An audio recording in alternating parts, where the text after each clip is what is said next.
नमस्कार दोस्तों, मैं अंकुर उपाध्याय स्वागत करता हूं आप सभी का एक बार फिर से अपनी नई वीडियो में। दोस्तों, कल के लिए दो स्टॉक्स मैं शेयर करना चाहूंगा। कल इन द मीन मंडे के लिए बड़ा एक्शन हो सकता है तेजी की तरफ। बाजार खराब रहे अच्छा रहे मेरे को फर्क नहीं पड़ रहा, ना इन कंपनीज को फर्क पड़ेगा। और स्पेशली एक स्टॉक बोलूंगा मैं इन दो में से।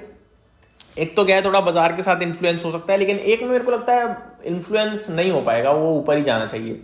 बहुत ही कमाल के नतीजे पोस्ट करे हैं इस कंपनी ने। कल टोटल 3 बड़ी कंपनियों के नतीजे आए थे, जिसमें से एक था आपका तेजस नेटवर्क, एक था आपका इरेडा और एक था आपका ग्लोबस स्प्रिट। जिसमें तेजस नेटवर्क के खराब नतीजे थे और मैंने डिटेल डिस्कस कर दिए आप सभी के साथ। बट इरेडा और ग्लोबस स्प्रिट के कमाल के नतीजे थे, मतलब मजा आ गया पढ़कर, ऐसे नंबर्स थे। एक एक करके दोनों के नंबर्स आप सभी के साथ डिटेल में डिस्कस करता हूं।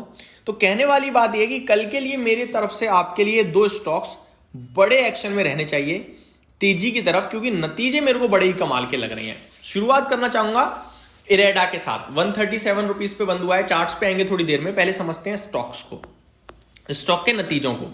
अगर रिजल्ट्स की बात करूं दोस्तों, तो साल दर साल 17 करोड़ से 2130 करोड़ तो हो गया रेवेन्यू। वहीं अगर मैं बात करूं फाइनेंसिंग प्रॉफिट की, 548 करोड़ से 718 करोड़ साल दर साल।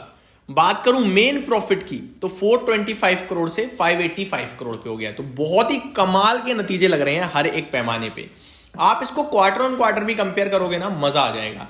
जैसे कि 2057 करोड़ के सामने 2130 करोड़ का रेवेन्यू, फाइनेंसिंग प्रॉफिट 706 करोड़ के सामने 718 करोड़ का, मार्जिन सिमिलर रहे हैं 34 के सामने 34% ही, नेट प्रॉफिट 549 करोड़ से 585 करोड़ का आता हुआ दिखा है।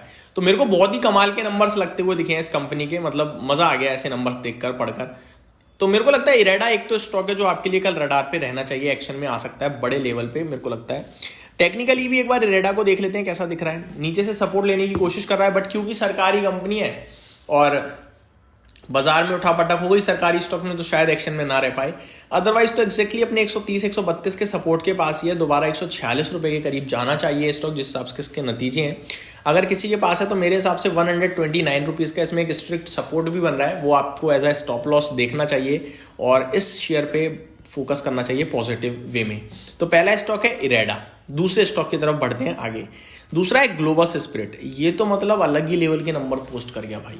इसमें तो मेरे को लगता है कि डेफिनेटली होना चाहिए गैप अप ओपन और धमाका होना चाहिए। बट फायदा उन्हीं को मिलेगा जिन्होंने ऑलरेडी ले रखा है। फ्रेश लेके आप फायदा मुश्किल कर पाओगे, क्योंकि गैप अप आने के चांसेस मुझे लग रहा है बहुत ज्यादा है। और अगर इतने दमदार नंबर्स पे भी गैप अप नहीं आया तो फिर मेरे को लगता है कुछ इंटरनली दिक्कत है, मतलब दिमाग डबल माइंड काम करेगा ना। और अगर गैप अप आके नीचे आ गया तो भी मैं कंफ्यूज हो जाऊंगा कि यार ऊपर तो अच्छा खुला, नंबर्स अच्छे थे, ऊपर से नीचे क्यों आ रहा है? क्या बड़े निवेशक एग्जिट कर रहे हैं, क्या प्रॉफिट बुक कर रहे हैं? इसलिए बट मेरे को लग रहा है ये कुछ अलग ही कर सकता है कल। छोटी कंपनी है, ज्यादा बड़ी नहीं है। 3065 करोड़ का मार्केट कैप है इस कंपनी का। लिकर स्पेस में काम करती है। Indian made foreign liquor, bulk alcohol and sanitizer and franchisee bottling. It has a unique 360 model straddling across the entire alcohol value chain. It is the first to set up a grain distillery and launch branded DDGS in India. Overall इस company के बारे में बात करूं दोस्तों तो मतलब मजा आ गया नंबर पढ़ने के बाद। तो मैं आपको थोड़ा पीई बताना चाहूंगा। बड़ा सस्ता ट्रेड कर रहा है। एक समय पे स्टॉक 100 के ऊपर पीई पे ट्रेड करता था।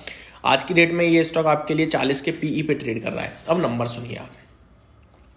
अगर रेवेन्यू की बात करूं दोस्तों इस कंपनी के, तो 602 करोड़ से 716 करोड़ पे रेवेन्यू आया है साल दर साल। 661 करोड़ से 716 करोड़ पे क्वार्टर ऑन क्वार्टर। अगर मुनाफे की बात करूं तो 1 करोड़ से बढ़कर 31 करोड़ पे कंपनी ने प्रॉफिट पोस्ट करा है। 31 गुना मुनाफा हो गया, 31 गुना। मैं अभी और डिटेल समझाऊंगा आपको। ऑपरेटिंग प्रॉफिट देखोगे आप 35 करोड़ से 75 करोड़, डबल से ज्यादा। मार्जिन 6% से 11% साल दर साल।